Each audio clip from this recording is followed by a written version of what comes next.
I'm Dan. I'm Ryan. And this is Bourbon Sauced. We got another Wet Your Whistle Wednesday for you. This week, we've got a blue run.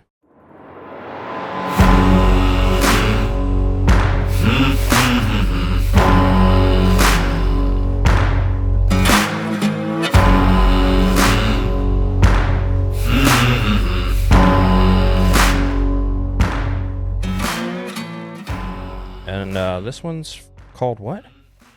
Blue Run, Reflection 1. Reflection 1. I wonder how many reflections you see if you look in the water. Some caught in deep contemplation there. You're like, wonder that now also. Do you see your reflection or does your reflection see you? I just have crickets in my brain right now. All that brain fog Yeah, it's from working nights and now you're trying to come back to the land of the living. Bet you're glad that's over. I am. So this one came to us from Ernie's also. Yes. Do you remember how much this one cost? I think it was around 80 as well. Oh, snap. These are kind of difficult to find. I haven't seen them on the shelves around here in the Clarksville area. Nope. That or the Lucky 7. And then this one that came from fall of 22. Bottle number 24. I do believe it's a higher rye mash in this. I don't know. I wasn't able to actually find the mash bill. Yeah. I just know it's a small batch. And they sourced it from Castle and Key, supposedly. Yeah, it was distilled at Castle and Key. Okay. Well, let's get into it. Not as impressive as the other one. That one's got a... Oh, that's why. It's got a synthetic cork. Synthetic corks, I rarely get a good noise out of the synthetic ones. They're usually disappointment. A disappointment.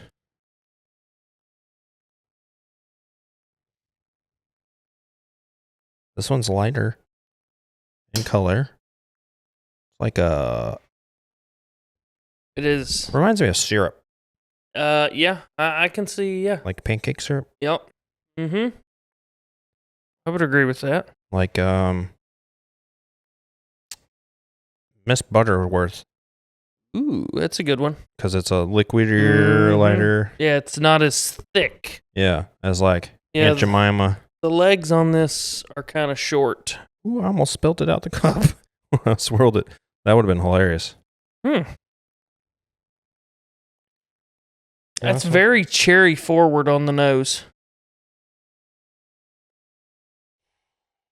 Kind of reminds me of like one of those, I can't pinpoint the cherry, but there's a couple of types of cherries that are like It's like a black cherry. Very like... It reminds me of like a dark black cherry, like a... But yeah, I do get that. I get a bit of a... It smells like pancakes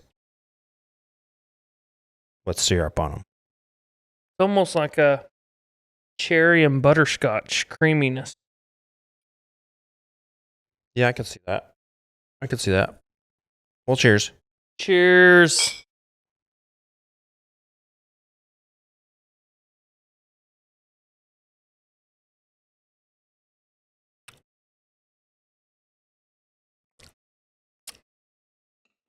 Why does it taste like I'm going to have to take a second taste because the first one, doesn't really count. Yeah. But I can tell you just off that first sip, it's like I'm eating pancakes and syrup. That's why it smelled. That's why I smelled. It was weird.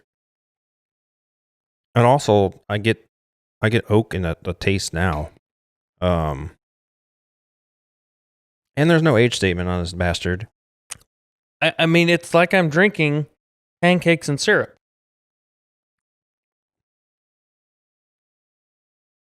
Right out the front. Now, as it kind of goes towards the back, I get a little spice, almost like a rosemary. I get something like a minty. I'm thinking that's kind of like the rosemary-ish, minty. Yeah. There. I get mint. Yeah. Like when you do Listerine. Okay. Okay. Because you get that burn from the Listerine plus that minty. That minty freshness. That's what I get when I drink that. It's almost it's kind of like brushing your teeth after drinking something sweet. You brush your teeth and you drink orange juice? I didn't say drink something. That's like the worst combination. Orange juice, I don't know whoever thought orange juice, waffles, pancakes, French toast, any of that went good with orange juice is a lie. I mean, I do like orange juice, but I don't eat those with orange. That's what I'm drink saying. Orange juice with those. I will do chocolate milk. Yes. With those. Yes. Or coffee with those. But I don't know how many times I've gone into like Waffle House and you see somebody getting waffles and orange juice, and I'm just instantly like, ugh. Now biscuits and gravy, I might do orange juice. Yeah, but that's different. Yeah, because they're like smacking that sweetness of waffles and syrup with orange juice is just, it's not meant to go together. Yeah. This is not what is it? Sour candy, the little gummy kids. Sour Patch Kids? Yeah. This isn't Sour Patch Kids, okay? The sweet and sour, I don't know what it is, but that orange juice sourness and that maple syrup do not blend together. Like a little citrus note in there. Speaking of orange juice now. It could just be me fucking with my brain because we were just talking about I think that is, but I am 100% eating pancakes and syrup over here. Yeah, it's interesting. That is very interesting. But based off what I'm tasting, I do not think this would sustain a cube. Mm-hmm. No, I think it'll die. Mm-hmm. This one I don't think has a proof on it either. No, it does. 95. Does it? Oh. I lied. Yeah. I don't think this would sustain a cube. Yeah, I think anything that we have that's under 100 proof, we probably not gonna do the cubes anymore because it just dilutes them too much. Way too much. Meticulously balanced sweet and spicy bourbon. I mean, it is balanced. Yeah. It's got that tinge of spice on the back. Very sweet forward. I'm not tasting any of the cherry on the palate though, but I sure do smell it. Yeah. I thought I've seen some of the blue runs where these butterflies are different colors. And I think that depends on if it's like their rye or if it's a single barrel. Yeah, we haven't seen a ton of them around here, which is interesting being that we're in bourbon country. You would think those would be all over the place, but they're not. But we've gone into several places that don't even carry a lot of the standard stuff. Yeah, it's weird. It's weird around here. I think we're just in a black hole of an area. Nashville, on the other hand, you go to like Total Wine, they get a variety of different selections in there. And then we do luck out every once in a while if we go to Charlotte or if we go to Dixon, because those are not heavily trafficked, I would say. Mm-hmm. So sometimes they got stuff that's just been sitting there that nobody knew about. Like I went in the other day, they had Eagle Rare sitting on the shelf, and I was just like, "It's just sitting out here." They're like, yeah, nobody's seen it. It's like, what the hell? I was like, I get it. That's like one of my favorite daily sippers. Yeah, that's it's cheap. It's good. Kind of surprising that it was snatched up. Snatch. Mm-hmm. No, it's go to boards. You're already there anyway. I am. Scribbling Simon. A few moments later. Blue Run Reflection 1. On smell. What do you think mine was? I'm thinking yours was a 6. 6.5. I went with a 7. Okay. I'm going to say your taste is probably 6.5 or 7. 7. Okay, mine's 6.5. Yeah. Drinkability? 6. I want 7. Okay. Price? I went 6. Almost entering Satan mode again. Almost. My 6.5's deviated. Yeah. I went 5 on price. Yeah. Sure. Yes. Yeah, I agree. And then overall, I was a 6.25. Wow, 6.5 for overall. So we're real close on that. Yeah. I think the drinkability on this one, it's not that it's a bad drinker by any means. This is what I would consider a select mood. drink, select mood, right? Mm-hmm.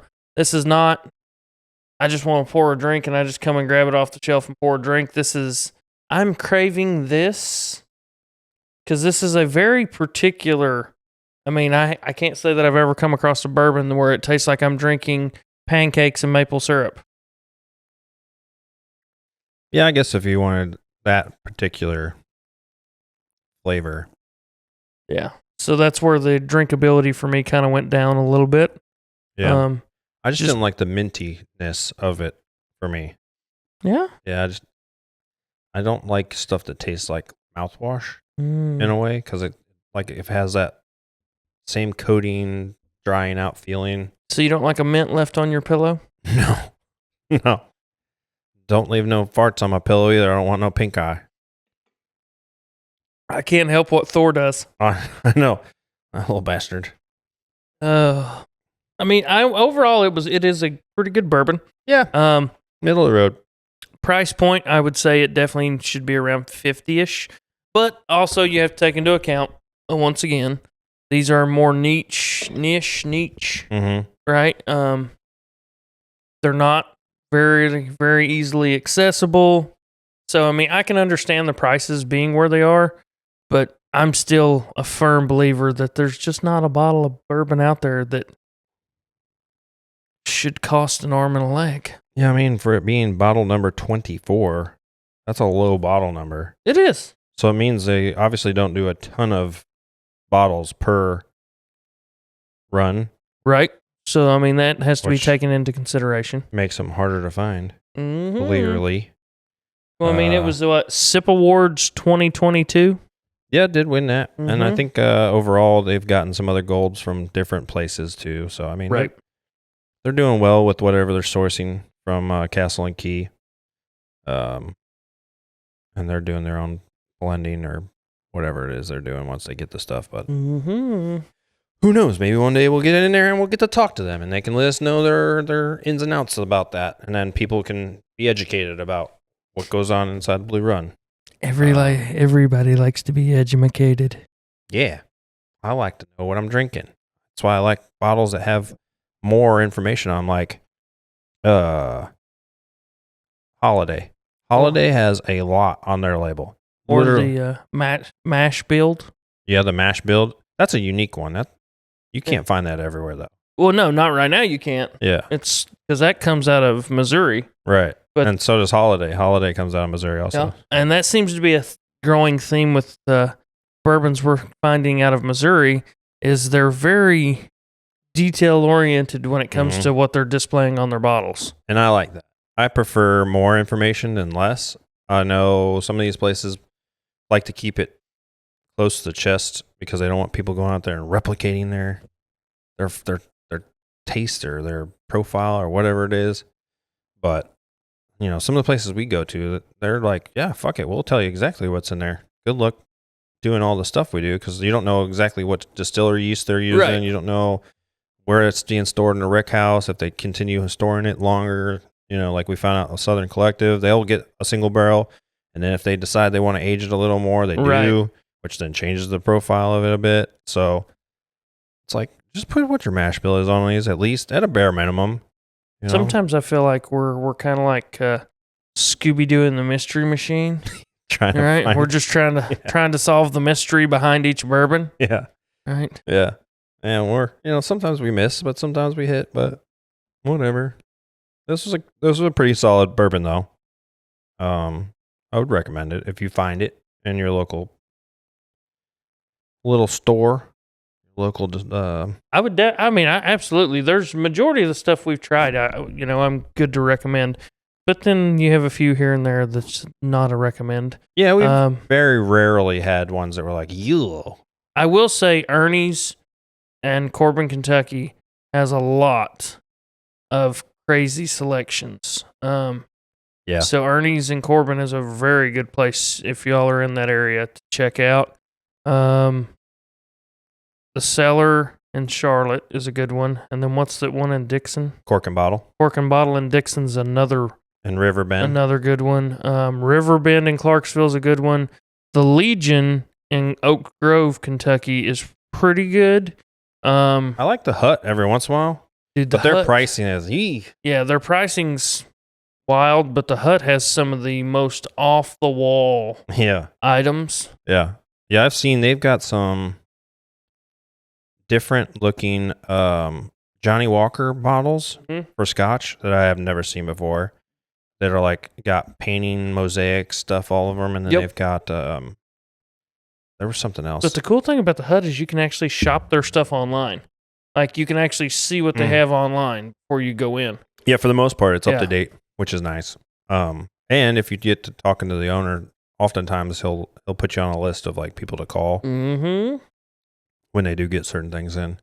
But it's kind of hard to beat the Class 6 on any military installation. Well, yeah, Class 6s are just a step above. A lot of craziness in there because they can always order. If they can order it, they'll order it in. Yep, and that's the beauty of that part. But anyway.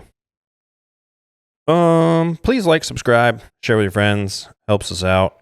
Go to our Patreon, check that out, and go to our website, bourbonsauced.com, and buy yourself some merch. Fall's coming. Hoodies are going to be big, and they're going to be hot sellers. There's a new design with Tony the Toad on the front on the hoodie, so you can either get it on the back or you can get it on the front, depending on how you want to rock it. We've got enough demand for that. We'll start doing some of the other logos. But for now, Tony the Toad is one of our hot sellers because everybody likes it. He looks cool. It's a pretty good graphic t-shirt or hoodie. But yeah, this was our review of Blue Run Reflection 1. Hopefully you liked it. If you didn't, well, that's your opinion. Leave it in the comments.